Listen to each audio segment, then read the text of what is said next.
Evening everyone, and welcome to CrowdShed, which is the new home of Voltfast, for the first of our summer debates. We're going to have debates of this type over the course of the next 4 months, as well as a series of events around the corner at Waterstones and Tottenham Court Road. For those of you who haven't been here before, you're very, very welcome. This has become, in the course of the last 4 or 5 months, a fascinating little hub for social reform. Some of our guests who've been overseas, who've been here this week, will have been exposed to the conversations that are happening routinely through this place. We're watching to get lots of fascinating new conversations about drug reform here in the UK. We'll continue to do that over the course of the next few months. We're desperately trying to look at new ways of stimulating public debate about drug reform. Part of that is having a series of events like this.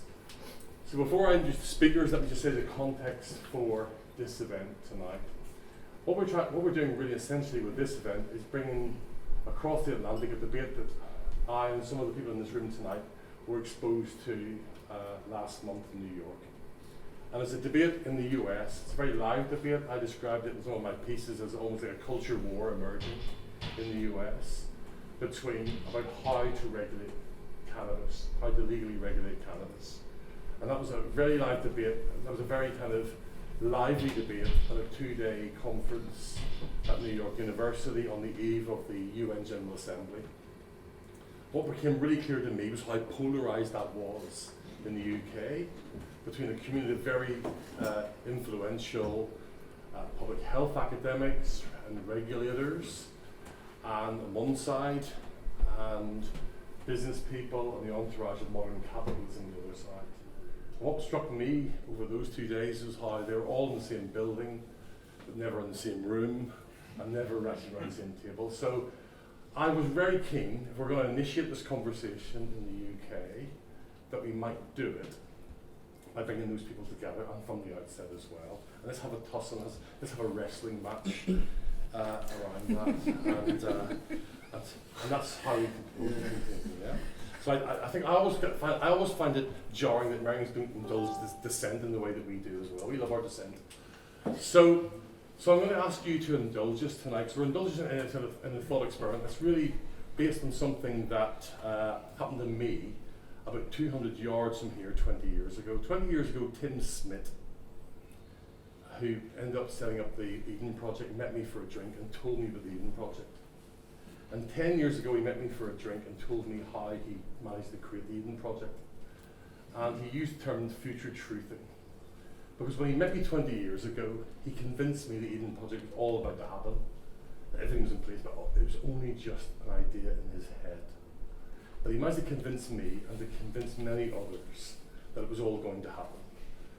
And in the sense that's what I'm asking you. I'm asking you tonight to believe me that regulation of cannabis is going to happen. Now, you may not agree with that. There are many people who might object to that. But what I want you to do tonight is imagine that might happen, and imagine sometime in the next 18 months or 2 years, given what's happening in the Americas, particularly in Canada and some of the states in America, that a government in the UK might want to actually review the position of cannabis and consider a review.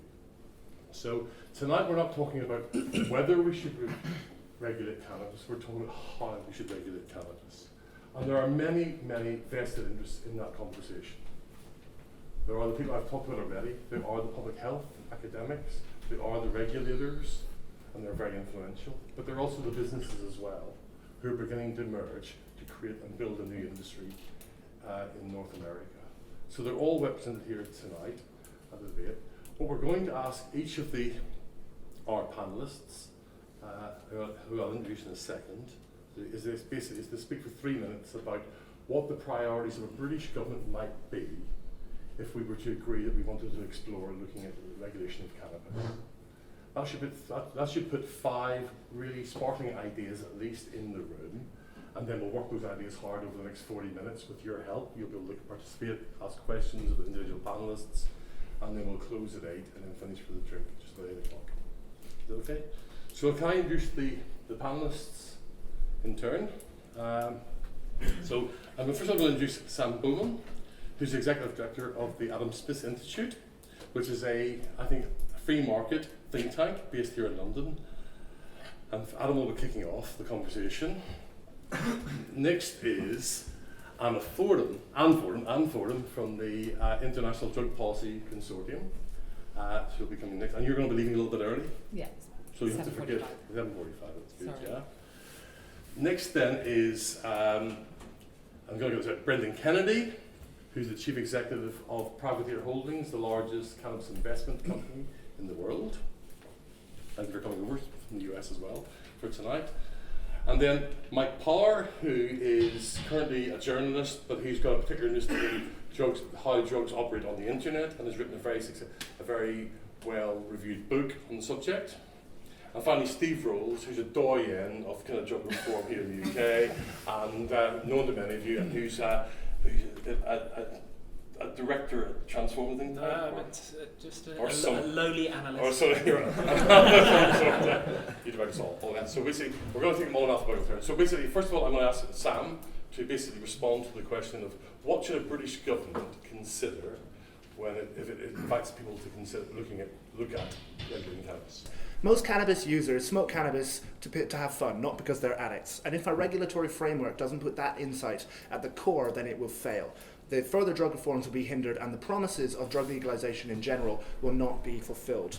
So it's crucial that we regulate cannabis according to what it is, a relatively low-harm product that most people consume to have fun. So where this hasn't taken place, for example, in the US so far, where it's been subject to very high taxes, quite strict regulations, to some extent regulations that have meant that it's more attractive to go to the black market still than go to the legal market, legalisation will fail. So don't just legalise it to stamp it out in the long run. Don't just legalise it to stop to kind of create an alternative. Legalise it so there's no reason to go to crime, so that people can consume it in the way they consume alcohol. It's not a tobacco-like product, it's an alcohol-like product. It's something that should be and will be around for the rest of our lives, and something that we need to regulate as such. So the lighter the regulation is, the more incentive there is for investment to come in and to treat it like a business product, to improve the delivery, improve the quality, and improve the kind of branding that people look to when they buy any kind of product like that. So this kind of approach, you might think, would be a difficult approach to sell to the average person. In fact, when we poll people who both object to cannabis and people in general, we find that their concerns about cannabis are not about the marketization of cannabis. They're primarily about public use of cannabis. They're about people smoking cannabis on the street. This is for them a form of antisocial behavior, and I think it's one of the major reasons that there's such an amount of resistance to cannabis legalization. So our framework needs to take this in mind. For that reason, the model that was proposed recently by the Liberal Democrats, where the main form of delivery, or the main form of vendor, would be kind of cooperative style high street shops, I think is probably a non-starter. When we poll people in the US, a Pew poll last year found that 62% of people overall objected to people smoking cannabis on the street, but only 15% of people objected to people smoking in the street, in their own homes. In fact, even of people who object to cannabis being legalized, a minority object to people smoking cannabis in their own homes. So even the people who don't want cannabis to be legalized are relatively okay with people consuming it in their own homes. So we don't want to be accused of turning the UK into a gigantic Amsterdam. We don't want to be accused of making it easier for people to smoke on the street than it is to smoke in their own homes. So for that reason, I think that the main and the obvious model is for an online, primarily, approach to cannabis regulation. When I buy electronics, when I buy books, even when I buy legal drugs, I go to online. As many of you will know, there's already a reasonably successful and actually to some extent thriving illegal drugs online service. And one of the only reasons that it hasn't been more successful is that once sites become successful, once sites develop a brand, develop a reputation, they get shut down. And of course, users have no recourse to the owners of those if their money is stolen or something like that. So I suggest that using the existence of this kind of online demand, using the fact that for almost all products that people don't actually need to touch or try on, like clothes and groceries, there's already a huge amount of demand for online products. This should be the model for regulation of cannabis. Indeed, it's probably the most saleable because this makes people immediately want to consume cannabis at home. They're not walking out on the street. This isn't something where where people buy cannabis and then have to take it all the way home and so on. We're creating a very, very clear, obvious place for them to consume cannabis. And indeed, this kind of regulation would work with continued prohibitions on public consumption and, of course, sale of cannabis. But apart from the regulation of the kind of hard issues of where can you sell and where can you consume cannabis, I think we should favour as much freewheeling capitalism as possible. Plain packaging, price controls, advertising bans, limits on how much you can sell, limits on the strength of what you can sell, all of these things treat cannabis as something to be opposed, as of cannabis users as the enemy, when in fact the real desire here is to turn cannabis into a mainstream product where there's as much money going into it as possible, to make it as safe as possible, and to make consumption of it as pleasurable as possible, because ultimately that's the name of the game. In many respects, cannabis legalization is important, not just because we want to get this one right, but because this sets the tone for further drug reform debates. The harm reduction argument around, for example, opiates is extremely important, and I would say much more important than it is around things like cannabis. And it's crucial that we get cannabis right, and we do so in a way that makes it a product that people are not ashamed to consume, makes it a product that people aren't constantly worried about street dealers, that sucks away the demand for street consumption, and in fact makes it very, very difficult for people to consume on the street, because that is the main thing that people are worried about. The object here should not be harm elimination. It shouldn't even simply be harm reduction. It should be maximization of people's well-being. And this challenge is something that's far too important to leave to the state. It's far too important not to leave to the market. Thank you. Thank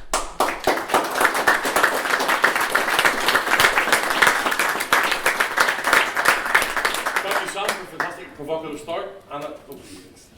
Thank you, and thanks, Steve, for the invitation. I think the first thing I would say is it's about time. The UK is now joining a growing trend of cannabis regulation initiatives at various jurisdictions around the world, and that from our perspective we see as an irreversible trend. So it's a good time for the UK government to be joining in that trend, and also the advantage of the fact that some jurisdictions have already started to regulate cannabis in various forms. We've talked about what's happening in the US at state level, but also a country like Uruguay that has gone down a different route where there's a state-regulated monopoly for the cannabis market on recreational use, and they've also explored other options as allowing people to grow at home and also regulating cannabis social clubs where people come together and grow together in a collective. And I think the UK one of the priorities will need to be to look very seriously at these other models overseas and what the lessons that can be learned from these models happening internationally. My second point would be to pick up on Steve's point. I think you missed out on, for me anyway, coming from a social justice perspective, one of the other key actors within this. And if you're looking at it also, from a socio-economic perspective, there are many people who are dependent on the illicit cannabis market for their livelihoods. And I don't mean, corporations, but I mean, street dealers of cannabis, people who grow cannabis currently for the illicit market, and are dependent on that for their livelihoods. So I think that in a consultation, those people also should be brought to the table and, be part of the debate and part of the discussion, and where will they fit into a regulated model. In addition, I would also say that cannabis users would therefore be important to engage with and to make sure that they're a proper part of the discussion and the debate. And I would say that internationally, going back to the business issue, one of the sort of arguments against cannabis regulation that probably has the most traction in terms of governments who are opposed to the idea is the fear of big marijuana, like big tobacco. And I think that's something that the UK government will need to look at very seriously. We don't want to go down the same routes probably that we have done with alcohol and tobacco. The power of corporations is a very serious concern, and I think that also needs to be part of the consultation. How will the market be adequately regulated? I know Steve will probably, as the regulation Nazi, have a lot more to say on that.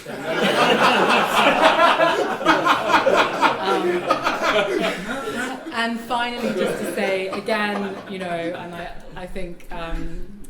I think you knew I was probably going to say this, but I think also as part of the consultation, I don't know if in this future world we have already decriminalised the possession and use of all drugs, but I think that absolutely needs to happen as a critical first step.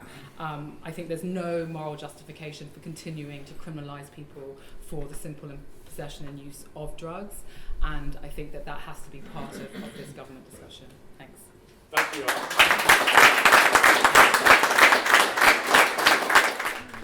Over to you, Brendan. So I look at this from the side of business. I represent 100 investors from around the world that have invested roughly over $80 million US to build companies, build brands, build teams of professional people that can end prohibition from another angle.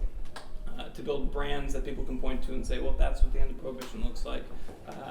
I feel comfortable with that, and I can accept that. And I see business as a different form of political activism. I think that one of the objectives of this regulatory framework should be to eliminate the black market. I think one of the objectives should be to allow free market competition through the establishment of companies and brands to help facilitate the end of the black market. I think that it's really important to enact appropriate regulations that protect consumers so that products are properly labeled, properly tested for things like mold, mildew, fungus, pesticides, other contaminants, properly labeled for purity and potency, and labeled in a way that protects children. I think that this regulatory framework should seek to right some of the wrongs caused by prohibition. So I think that some of the resources need to be focused on enabling clinical research and research towards the use of cannabis and medical cannabis for a variety of conditions and illnesses that have research in this particular field has been stymied by governments around the world over the last 75 years. I think it's part of the responsibility of this program to rectify some of those wrongs. And I think at the same time, looking outside of the medical program and the medical research, I think that's really important that this program work to embrace the entire spectrum of producers of this product. I think that it's important to. It's a challenging process when we look at how this is taking place in individual U.S. states and in countries like Canada. Sometimes it's difficult for individuals to sort of come out of the shadows of prohibition and into the light. And one of the things that we've done in Canada, we employ 130 people, some of whom are PhDs in biology and chemistry and agronomy, and others are second or third generation cannabis producers. And you need to sort of enable those people who have made a living from this industry to join part of this emerging industry, not only in the UK but around the world. Thank you.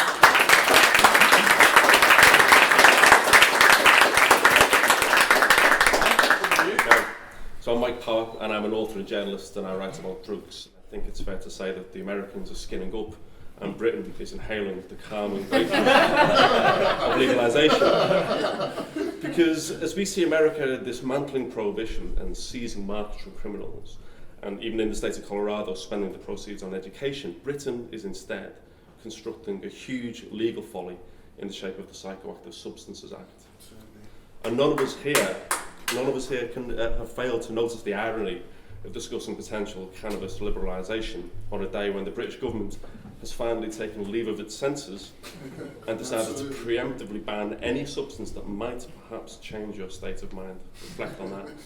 It's a law, I think, that will actually one day precipitate the end of prohibition. So, I mean, let's look at let's look back. Some of the most pernicious consequences of prohibition in recent years has been the emergence of synthetic cannabis, which, these substances only came to the market because of drug laws. Instead of a fairly benign and natural herbal product, we now see thousands of young people, normally poor or disadvantaged, using these horrible chemicals. So, okay, let's get to it. Let's take a toke and let's imagine for a moment that politicians have woken up, and instead of living in their usual kind of parallel reality, that they've woken up in the standard reality in which supply-side measures to cannabis has no effect. Now, when I did smoke cannabis in the early 90s, when, incidentally, there were no grow houses and violent, organised crime gangs hadn't embedded themselves in the very heart of the drugs trade, what concerned me and all of the buyers were the following. We were concerned about quality, price and reliability. And that much hasn't changed. And in the same way, the proper cannabis control, these are the elements that I think would need to be examined first. And the future of a better managed drugs market can be found in the present, and it is digital. We do actually have a perfectly functioning illicit market in cannabis today. And any of us in this room could, with a little preparation, buy any amount of very high quality cannabis online, on the dark web, in moments. And we wouldn't be limited to super strength hydroponic skunk as we are in reality. We would have a choice of dozens of milder options, and indeed these are very popular. So that's quality sorted. Next, price. Price-wise, we would need to emulate the government of Uruguay's strategy and simply undercut the gangsters. And that should be easy enough because grass is currently sold at £300 an ounce. Let's compare that to gold, £800 an ounce. This is a natural product, it's not finite. So in terms of reliability, we actually live in a world where Amazon can and do deliver things to us by the very same day. So we have the distribution infrastructure in place already. So I think that's where we have to look and we have to learn. On the dark net, expert users of these drugs and expert vendors of these drugs, they buy and sell them to each other with little interference from the law and few complaints and absolutely no waiting around. So what we have there is a voluntary market of consenting adults doing what they want with their minds and with their bodies. And I would urge our politicians to examine and replicate the strategies deployed by these successful businessmen and women in these brilliantly disruptive startups, because they are making millions, no one is getting hurt, and the customers seem very, very satisfied.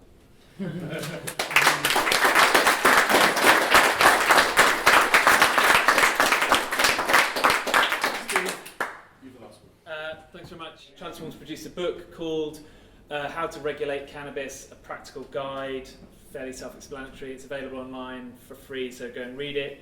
I also wrote the Lib Dem policy document. Sam was dismissing casually. It's an excellent document. And Transform, we also worked with the Uruguayan government in designing the Uruguayan policy, and we're now working with the Canadian government. Be afraid. We're working, helping to design their policy. So, I mean, we come at this as advocates for public health and human rights, not as business people. I'm not in this to make money. That's not my interest at all. Protecting public health, particularly vulnerable populations, including young people, reducing crime and contracting the illegal market, the criminal market, and also reducing antisocial behaviour, protecting human rights, and sensible public finances, so effective expenditure and potentially revenue generation. So the same themes that you're all talking about, and I guess that there is obviously, once you're over the line where legalisation and regulation is a possibility, you're actually faced with quite a broad spectrum of options. You could have, a complete government monopoly, or something a bit more like what Uruguay have, which is a very strictly regulated, very much government-controlled market. There is commercial activity within that, but it's very strictly regulated. Or you could have a complete sort of Adam Smith free market model, as you've advocated. I think probably the sensible position is going to be somewhere between those two, and it's about striking the right balance between putting parameters around the market where commercial interests may threaten public health in some ways, but also being able to harness the energy and innovation of entrepreneurship and market, competitive efficiency that a market can bring. And I think we need to learn the lessons. We need to look at what happens in Colorado and Washington and Oregon and Alaska and I guess California from November, but also look at what happens in Uruguay and some of the other places, Jamaica and elsewhere that are exploring regulation. But there is clearly a tension between public health and commercial interests. And we'd be foolish to ignore that completely. And I think there's a danger if we move too far towards a free market model that public health can be threatened by commercial interests, because it is potentially in the interest of profit-making companies to maximise consumption, to initiate new use. Clearly, high-level problematic consumption of cannabis is actually a very profitable market share. There is a risk that commercial interests are prioritising profit over public health, and we need to be careful. We need to learn the lessons from alcohol and tobacco regulation historically. Now, I appreciate cannabis is a very different prospect in terms of risk. It's far less dangerous than either alcohol or tobacco. But if you look at what happened with alcohol and tobacco, clearly it went too far one way, and we're now fighting to kind of retrofit a more appropriate regulatory framework onto alcohol and tobacco to address some of the public health catastrophes that have been associated with the markets for those drugs, because they have not been happy situations. There's 100,000 deaths from tobacco in the UK every year. There's 8,000 to 10,000 alcohol-related chronic deaths from alcohol consumption. So I care about that. That bothers me, and I think regulation can help reduce some of those risks and harms without impinging on the freedom of people to access and consume those products as they see fit. And I think you don't impinge on someone's right to buy and consume a product, but certainly within their own home, if it's legal, but it's still within a regulatory framework. So it's about getting the right balance between regulation and free markets and personal freedoms, and that's a debate that we've seen playing out with alcohol and tobacco over the last few years, and we need to think about that in the UK. We're starting from a different place to the US. We don't have a sophisticated, established medical cannabis market, so we're starting with a clean slate. So we have an opportunity to design the policy that we want, and it's about deciding what our priorities are, and then building a policy that delivers those priorities. Now, the Lib Dem policy the Lib Dem document, it wasn't actually a Lib Dem document, it was an independent group of people made some proposals that the Lib Dems then did what they want with it. But it was quite regulatory. It was quite it did err on the side of stricter regulation. But our thinking with that was we need to start cautiously. There are unknowns in this. There are risks. Start cautiously, see how it goes, and in the coming months and years after you've got across the finishing line, you can relax things once it's shown to work. We would rather have a more restrictive starting point and relax it than make mistakes and then have to try and impose restrictions to try and correct those mistakes. So that was our thinking with that. But it does depend on the starting point. We're not in the same place that the US is. We have a very different political environment. We're more conducive to state intervention in markets in the UK than I think they are in the US. Certainly, Europe and North America are not the same political environments. I think I'll end there. But it's really about getting the balance right. Is it working where you work? I mean, all the concerns that you've heard being addressed? I think it is working. I think that there's different models. There are different experiments in democracy and regulation taking place around the world today. That's the reality of this. You can look at 25 states in the U.S. that have medical cannabis. You can look at 4 states in the U.S. that have recreational cannabis. You can look at the roughly 10 states that will have this on the ballot next November. Roughly 8 of the 10 will pass. You can look at Canada as the first G7 nation to have a national medical cannabis program. Germany likely the second to have a national medical cannabis program sometime in the next 12 to 18 months. Italy likely to be the third. Australia, not G7, but G20, will have a national medical cannabis program at some point in the next year. All different, right? All different programs. I think the thing we didn't talk about, but one of the most important things in any jurisdiction that is implementing a program like this is that the regulators and the people crafting the regulations and the laws realize that they're not going to get it right the first time. Colorado didn't get it right the first time. Washington didn't. No one has gotten it right the first time. whether you like the Colorado law or don't like the Colorado law, what they have done really well is continually adapt the regulations, at times on a weekly basis, and incrementally make it better.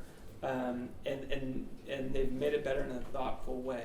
And so I would encourage any market, any jurisdiction looking to implement a program that they realize that they're going to have to continually make changes. Okay. Second point I want to make is everybody mentioned the black market apart from Steve. Yeah, it is. I call it the criminal market. Okay, criminal market. Okay. So how important is the criminal market and the eradication? I've been very interested in Trudeau's framing of what he's proposing in Canada. And stronger sentences for dealers post regulation. I mean, how do you feel about something like that? Well, I mean, I think it's to me, it's one of those balancing acts. It's about it's the point I was making. It's about striking the right balance. I mean, we've seen this with tobacco because taxes have been ramped up progressively in the UK as a way of dissuading use, but and it has done that to some degree. But it's also incentivised smuggling. So there's a balance to be struck. We could double the price of cigarettes, but you would have an even bigger smuggling and criminal market for tobacco. So it's really about what your priorities are. I mean, if you want to prioritise reducing use, you'd ramp up prices and taxes. If you want to prioritise getting rid of the criminal market, you wouldn't have to. You keep prices really low, but there might be a cost in terms of incentivising increased use. Now, it may be that we think incentivising increased use isn't a bad thing. Do you think it's important to get rid of the criminal market? Of course it's important because the criminal market is incredibly destructive, often violent. Of course. I mean, in the UK, it's a disaster. There's child slavery and Vietnamese kids in attics growing. It's horrendous. So that's got to be dealt with. That is a big priority. The question is, do you prioritise that, getting rid of all of that, and how much is good enough? Is 90% good enough? Is 80% good enough? I mean, with tobacco, 25% of the market is smuggled. With alcohol, about 5 or 8% of it is moonshine. So we have to make a decision what we think is enough and what our priorities are. Very good, thank you. Listen, it's time for you. We've got half an hour of questions. Keep them short, please. No speeches, no lectures, no hectoring. Sean, come on. Just a quick one. Yeah, it's something that was occurring to me about the narrative around the market being an online market. Yeah. And the one thing that concerns me about that is can you ask a question, John? We always want to it's how do you address the ability to educate within an on-street market, i.e. you can have a drop-in centre and things like that. Online you can't have that, so how would you address that? So can I ask Mike? Sam and Mike both referenced the online dimensions. Do you want to go first, Mike? I think all learning is online nowadays, really, for young people. I think that the opportunities to reach them are actually much more scalable, they're much cheaper, they're more measurable, they're more verifiable. Rather than having a drop-in centre, which is a static point that people go to by choice, we can reach out to people much more easily online. But equally, I think to go away from the online question, this is a plant that will grow happily in dirt on a balcony. We're talking about this complicated regulatory market, but really, why not just allow people to grow it for personal use at home in the garden? I don't have much to add to that. I think that's right. My real world example is when I grew up, as I was growing up, there were sexual health centres all dotted around the town I grew up in. And I don't remember going into any of them except to get free condoms, which I don't think there's any obvious analogue here. Whereas I learned a lot from the internet. And I think that the people that we're trying to target here, their young people's natural inclination is to take out their phone and search a question. It's not to go into a shop and ask somebody what the questions they have. And you've got a comment? Yeah, just on that same point, I think I have a background in harm reduction also vis-a-vis HIV, but I think one of the things that was overlooked in the discussion of the online market is the capacity for harm reduction vis-a-vis people buying online, because you can give people a lot of information, and also a lot of recreational or maybe non-recreational drug users get their information about drugs, the effects of those drugs, how to reduce harm, how to manage the use of those drugs online now. So I think there's a huge capacity for the online market to help manage in terms of harm reduction. Greg? I think the point Jonathan was trying to make was that sometimes you might buy a strain, we can all agree here, sometimes if you use cannabis, sometimes you smoke something you don't know what it is, and it's made you really sleepy, other times you've got it and it's made you sort of like wide awake. really energy, it can clean the whole house 2 o'clock in the morning. People want to know why that's happening, and sometimes reading through a block of information isn't really going to do it. So you need to be able to speak to someone, and you can do that at the point of sale. Put your membership card in at the club. You can find out why that strain has done that to you, and go, I didn't like that, and they can go, well, it's probably best you avoid this, and this strain then. And you can't be able to get that online without reading a whole bunch of information and not getting it. Doesn't the Leafly model completely answer that? You know, not entirely. I think it does a good job. I think it does a fairly, it drives towards that. I mean, you know, what we're talking about, sativa and indica kind of strains, which have got different proportions of those characteristics. And, you know, if we've got a regulated market in which those characteristics are known, then they can be communicated at the point of sale online. I think that the bigger question is for people to understand that certain grass and hash products have got different effect profiles due to their different sativa and indica profiles. I think it's a very nice idea that everyone will just read through the information online and you get them to accept that, but in reality I don't think that works. I think we're going to have both. We're going to have face-to-face, and we can make the most of that for harm reduction interventions. We can also going to have online, and we have to adapt the online buying vending system to make sure that information is available in an accessible and attractive way as well. Just a quick thing, because you mentioned engaging the black market, and you said kind of there's an existing black market there, we need to kind of work with them, and you were suggesting that maybe we should, or Steve maybe suggesting that increase the sentences. Now, surely they are an existing community that do engage with all these current cannabis smokers. Maybe they could become a channel in which to kind of to start to kind of, you know, give them an option to actually educate the black market to then. Brendan mentioned that he was employing former growers. Yeah, we do in Canada, certainly. Yeah.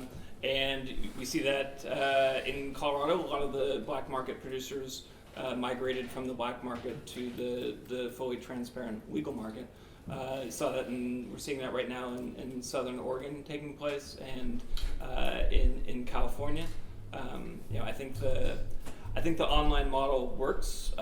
You know, Leafly last month had 10 million people around the world use it. This month it'll be 11. Next month it'll be 12. It's growing 1 million. You should declare your interest at this point, Brendan. Leafly is a wholly owned subsidiary. Thank you for the endorsement. But to speak to your question, I think brands are important there in that they establish consistency, right? If you had a beer that acted like a beer one time and acted like a pint of wine the next time and a pint of bourbon the next time, that's confusing. But that, in fact, is what's happening when people are purchasing a product that isn't clearly labeled for potency. Lee, you've got a question? Hello, I'm interested in one of the places. I run a head shop for 45 years, and we sell cannabis seeds and CBD oils, which are now, as long as it hasn't got THC, is legal. I know the internet is a great way, and I get hundreds of people every day trying to sell me things on the internet, as well as pretty girls trying to sell me. So the internet can be a good or bad thing, but a lot of people use the internet to come in a shop, especially with CBDs. They want to talk about their relatives are ill, they want feedback, they want confidence, and people want choice when they come buy seeds. They can look through lists, they can come with catalogues, and we've got 100 seed companies. So half the battle is there, and as the legalize at least came into the head shops and was a way of selling at a gram, 3 grams, and all things written at the back of the package. So we'd like licenses for head shops, responsible head shops. I don't think anyone's proposing that we ban shops, are we? In this new world, just to level up, you don't think anyone's actually saying that we're actually going to ban retail dispensaries in this new market. If I could just briefly, the key challenge of legalizing cannabis is showing that it works. It's a proof of concept to show for other drug reforms that I think would probably would be more important from a social point of view and from a harm reduction point of view. It's to show that this is a proof of concept where the stakes aren't so high as they are with heroin and things like that, but that we can make it work. The way to make it work is to give people what you are promising them. So promise them that the black market won't exist anymore. Promise them that the thing that they fear, which is antisocial behaviour and crime related to cannabis use, will decline. and promise them that and give them that. And that's why there's emphasis on online, using it at home or using it at kind of clubs based around people's houses or sort of specially rented spaces, whatever it may be, or head shops that have licenses like that. But do it in a way that fulfills the promise you give to them. That's why that's why I think there are concerns about what's going on in Colorado, because seemingly the black market has not shrunk the way we expected or the way we had hoped. And that is beginning to, I think, make people question future changes and like what that. would you say the reasons for that? I think it's probably that the price is too high. I think that the taxes are probably too high. I think that the regulations on how you can sell it, when you can sell it, things like that. I think it's the fact that in Denver you can't operate a dispensary after 7 p.m. I think that is not a very smart regulation. Price and convenience. Price and convenience. And I think this is the difference that I have with the Transform approach. I have a huge amount of respect for Transform. I think they do astonishingly good work. But my concern is that in trying to get the perfect model of harm reduction, what we end up doing is making mistakes, because mistakes are inevitable, and not fulfilling the promises that we're making to people. And if we don't fulfill our promises, then they won't trust us when we talk about other reforms. Can you see merit starting cautiously? I can see about. I think that this approach and trying to get it perfect from the outset is the less cautious approach. I think it's more cautious to try and just choose one thing that we care about, which I think is probably crime, antisocial behaviour, and the black market, which I think is the same ball of wax. But isn't it and try to ironic? get rid of that. Isn't it ironic to discuss antisocial behaviour around smoking cannabis in public while taking a swig of our beer?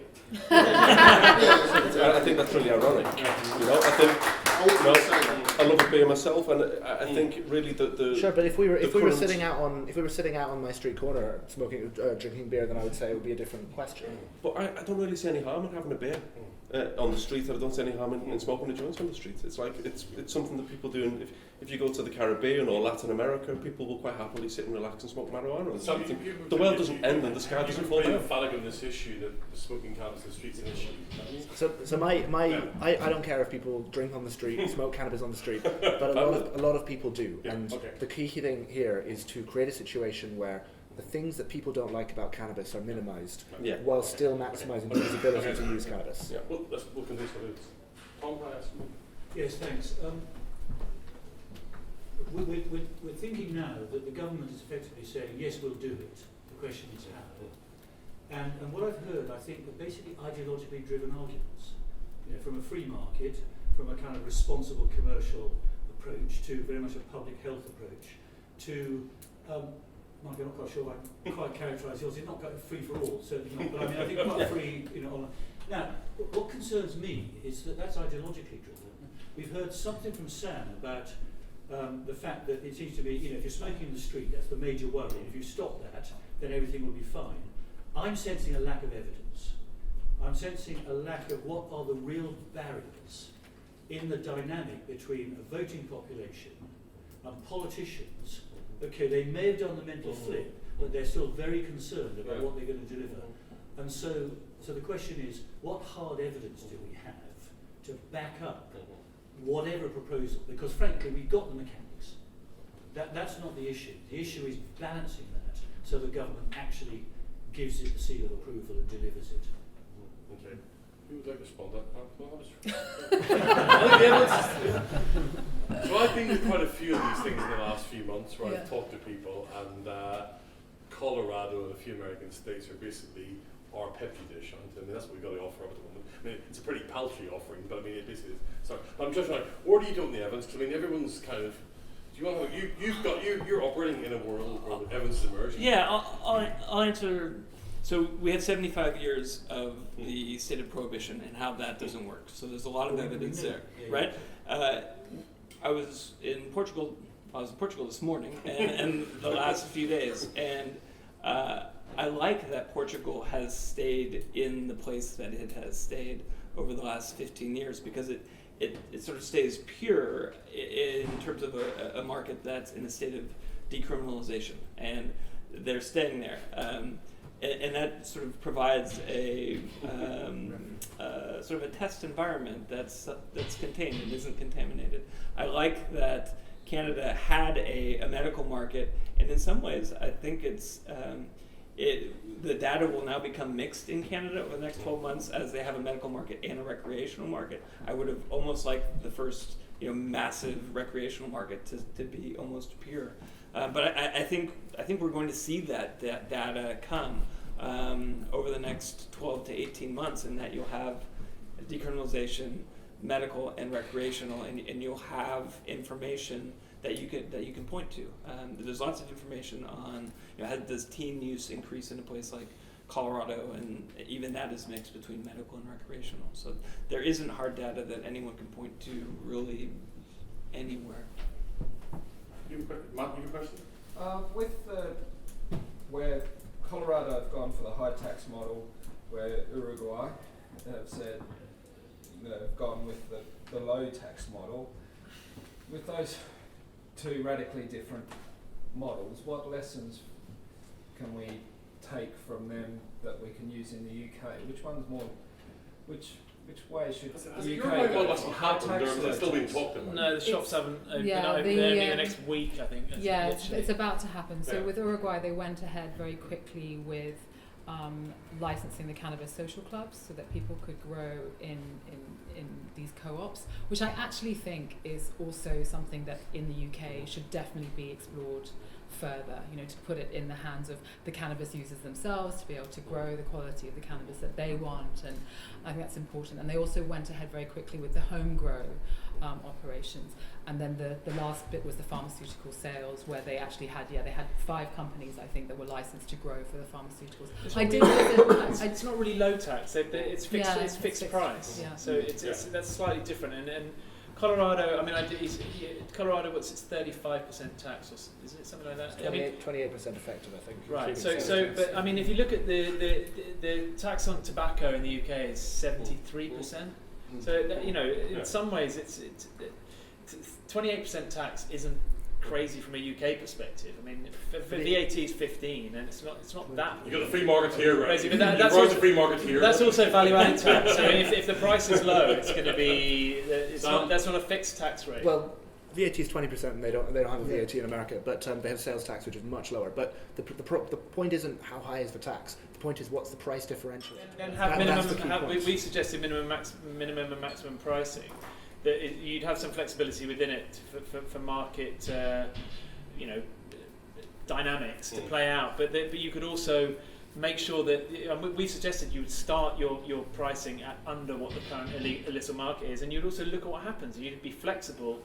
And price is a very useful tool for responding to that very dynamic between illicit and illicit markets. But the thing is, it needs to be not just cheaper, but more convenient.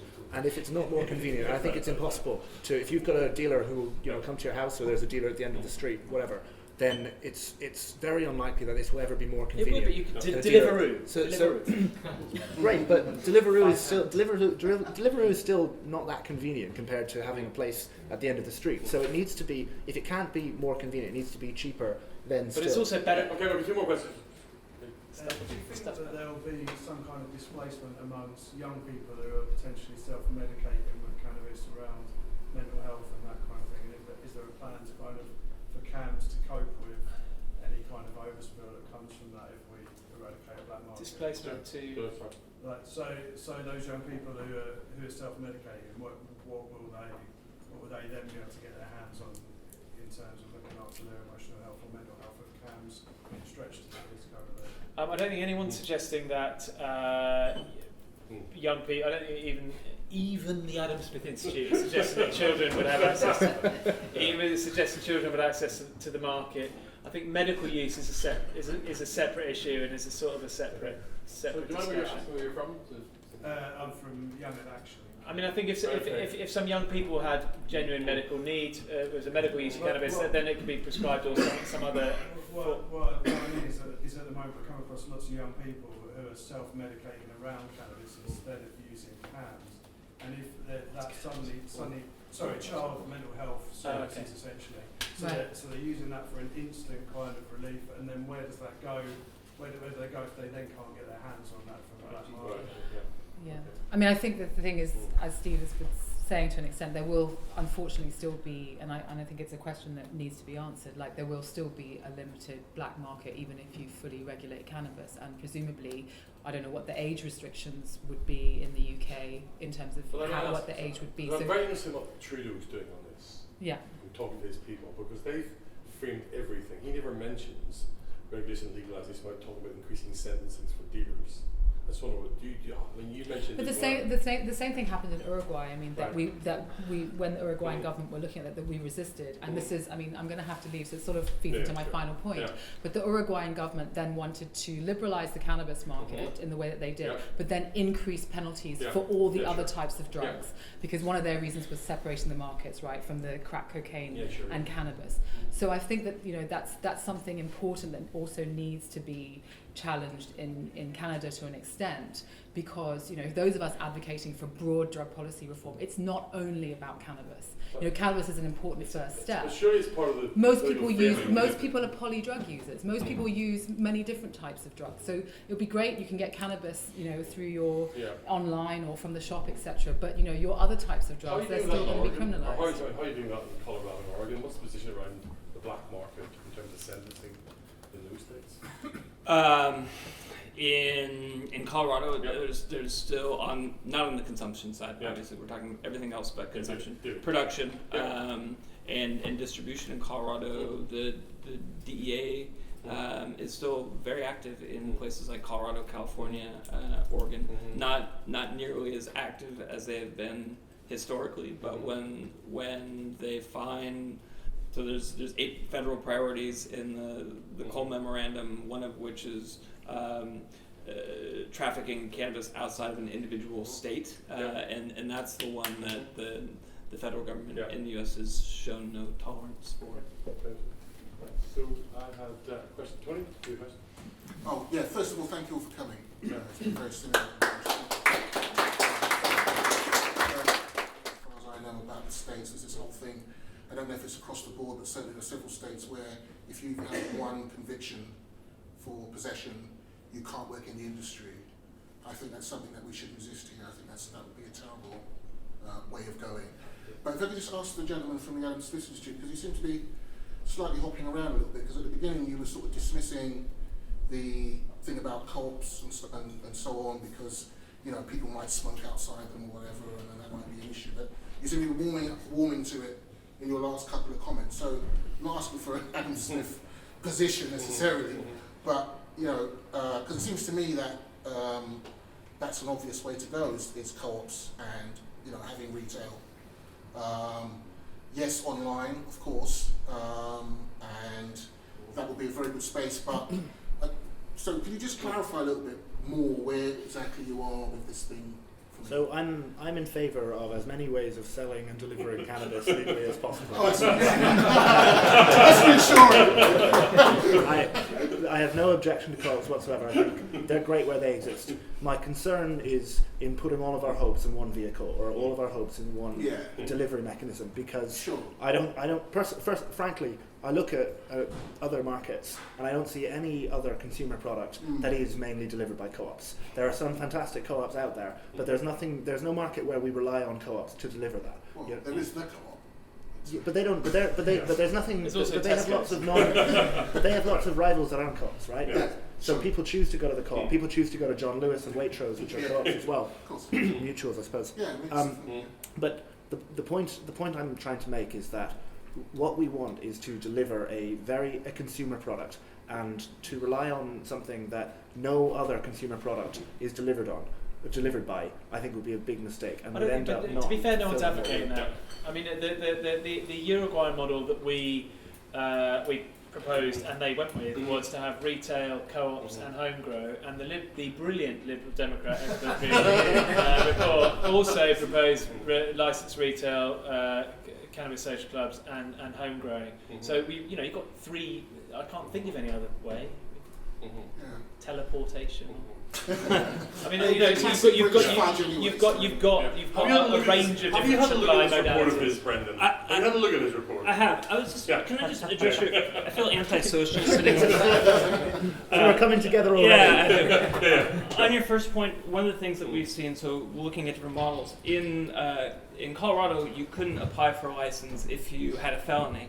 In Washington State, one of the things that they did was you could apply for a license to work in the industry or own a business in the industry if you had a felony for cannabis or a drug-related felony, not if you had a felony for gun possession or something else, which was a brilliant way of bringing people out of the industry into the industry. So there's a good example of solving that problem. Okay, you've had a question, and someone over here wants to ask one. Graham? Hi, Graham from Help Not Harm. So before we talk about how to regulate a cannabis market in the UK, I think it's very obvious, and everybody would agree, medical cannabis needs to come first. And what's driving medical cannabis is young epileptic children. And what epileptic children need is not cannabis from a cooperative. What they need is standardised medicine that's replicable doses that can be produced time and time again. So when that market comes in, how likely do you not think that once industry and standardised medicine comes in, is that not for the regulation model going to become much easier to produce rather than it go towards a socialistic cooperative? Wouldn't the standardisation be the model, the creme de la creme? Yes. You're being caricatured here, aren't you? Yeah, I'm not. I have at no point advocated that only co-ops would be the model of it. That's not in any of our books or recommendations. Just to be completely clear. So yes is the answer to that. Can I ask you a question? Why were no businesses involved in the Lib Dem and panel? Why you got money businesses to contribute? They were involved. We talked. They were involved. All right. Okay. Good. Which businesses? I talked to Brendan. You saw yourself in that report, did you? I didn't know. I mean, I'm just interested. Curious. We talked to a whole range of people. So there's already big cannabis, right? They're called the cartels, and they produce roughly $200 billion worth of cannabis each and every year. And so there's social harms caused by the cartels. There's social harms caused by people of any age consuming a product that's not tested, that's grown in unsanitary environment, that has mold, mildew, fungus, pesticides, heavy metals, salmonella, E. coli. It's prevalent. You can go test 20 products from one of these online sites, and you'll find 70% of the hash oil sold in California is contaminated. 50% of that is contaminated with E. coli, right? There's already big cannabis. What we need to do is figure out a way to beat the existing big cannabis with companies that are tested, that produce tested products that are regulated, and so that any consumer, medical, not medical, has access to a safe and pure product. Hi, I'm from Drugs and Me website where we are trying to promote harm reduction in taking drugs. And I was just interested in, because we have been talking about mainly cannabis in terms of smoking, but like the main difference when I go from here to New York, for example, and pick up from a dealer there, there's like edibles, hash oil, vapes, and I know the Privateer Holdings also come up with like new kinds of vapes and do like new forms of consuming cannabis, make people more receptible to cannabis use and treating it more as a drug instead of a recreational use. And how would you regulate like other forms of cannabis use? How would you regulate edibles? You're in the market where people are. So using data from Leafly, 5 years ago, other forms of cannabis consumption other than whole flower were a minute portion of the market, and we've seen the emergence of, as you're mentioning, products that non-smokable flower is a rapidly growing segment of the industry. I think that it's a place where regulation needs to be implemented, where other substances, carrier oils like polyethylene glycol, PEG, are dangerous. We don't, or they're dangerous, or we don't know. And so I think that we need to at least look at products that are 100% cannabis on the vaporizing this oil, and there are no other substances in there. I think on the edibles, you need clearly identified dosing. both in terms of potency, so 5 milligram pieces that are clearly 5 milligrams and clearly a single dose. It's very complicated. I think we've written about this in our book. I think it's fairly obvious things like childproof packaging, single dose units, clear labelling, basic things. I mean, I personally wouldn't have cannabis infused candies. I just think there's a risk there, and if nothing else, it's just a PR risk. There's lots of things that you can eat that don't involve gummy bears, so let's just not do that. Just again on the Liberal Democrat report that we did, it's something that we acknowledge is inevitably going to happen, but there isn't a market for edibles in the UK at the moment, or there is only a very small one in terms of an illegal market. If you can buy herbal cannabis, you can make edibles very easily. Our proposal was that it's something that needs to be considered. Let's wait and see the lessons from the US. We don't have to rush into it. So it was part of a cautious, incremental rollout of the market. Let's start with herbal cannabis, overcome the teething problems to do with those regulatory challenges, and then we can move into concentrates and edibles and vapes and all the rest of it, especially as we get the lessons from Uruguay and the US and elsewhere.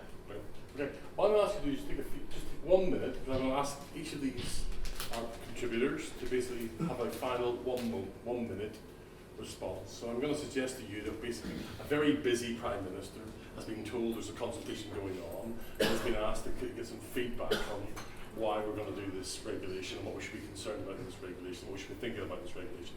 So if you can give a 1 minute response, I'll get everyone to just take a minute and you think about your 1 minute response and then we'll thank you and close. Yes? So just take a minute, you can talk to your neighbours, be among yourselves.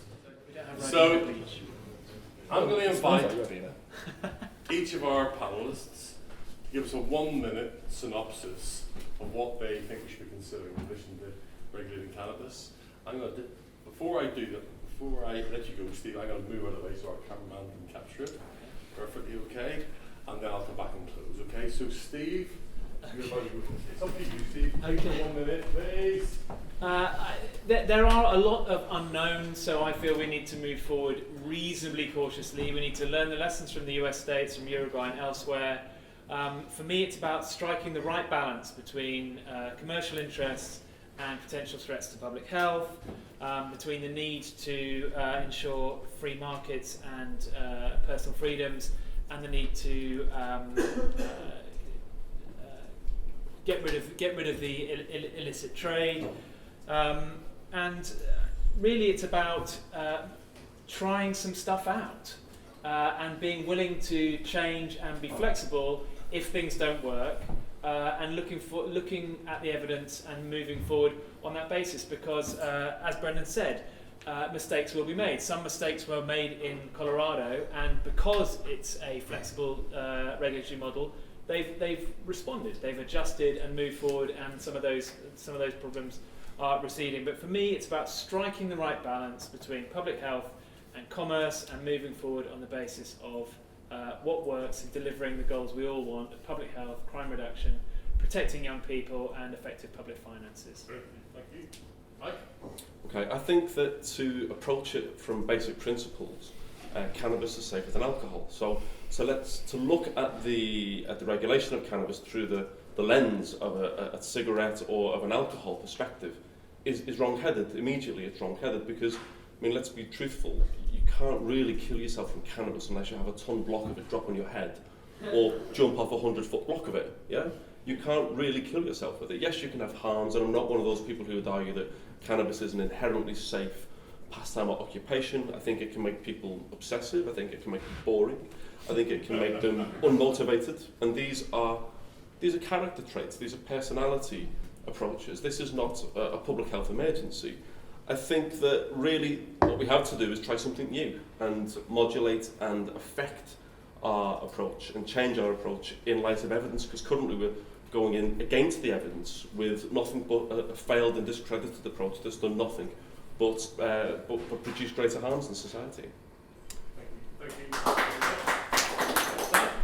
I would say that we heard earlier about ideology, and it's always important to make sure that your ideology fix the facts, and you're not doing policy-based evidence making, as I've heard of before. The reality is that most people who use cannabis use it as a consumer product, and the challenge of legalization is to move as quickly as possible and as effectively as possible from the current situation where most people who act peacefully, act in their own homes using this consumer product, are causing lots and lots of very, very bad externalities. They are hurting people around them by funding crime and so on. To move that situation to a normal regulated product that is as similar to eating a hamburger, watching pornography online, drinking alcohol, things that range in varying degrees of danger, but all of which are normal parts of people's lives. That's what cannabis is in many respects now, and the challenge of regulation is to make it in every respect a normal part of people's lives.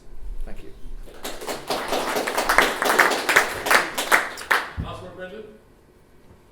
I would think about, I would advise this Prime Minister that we're talking about, I would advise this person to think about their role in the history books. I live in a state that has legal gay marriage. I live in a state that has legal cannabis. And when we look back at this time, 10 years from now, 20 years from now, 30 years from now, the idea of cannabis prohibition is going to seem as antiquated as being against gay marriage, being for racial segregation, being for the denying of voter rights based on race, based on sex. And so I would think about my role in history. I would think about the fact that this is happening around the world, and at some point not being part of this movement is going to create a negative image for the UK as a country. I